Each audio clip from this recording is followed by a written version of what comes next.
Jenny and Dan looked like a perfect couple, but their marriage began with a painful truth. Dan had secretly loved Jenny for 10 years, yet on their wedding night, she confessed she still had someone else in her heart. The words crushed him, but he didn't want to let her go. So he made her a deal: stay with him for 3 months. If she still felt nothing, he'd release her without a fight. Confident she'd never love him, Jenny agreed. During those months, they pretended to be a happy newlywed couple in front of others. Jenny even visited Dan's beloved family with him.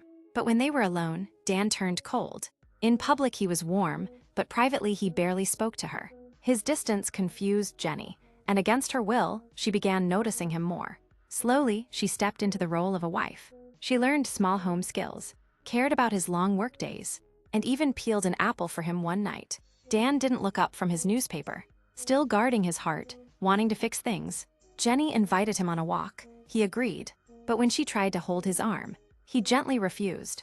Even so, nightly walks became their routine, and Dan gradually allowed her closeness again. Everything changed when Jenny's ex suddenly appeared at the door. Dan overheard him trying to touch Jenny inappropriately and burst in, pinning the man down in anger. Jenny stopped him, afraid he'd get in trouble, but Dan thought she was defending her ex. Furious, he swept everything off the table. Jenny quietly cleaned up, saying nothing. Then news came that her mother was ill.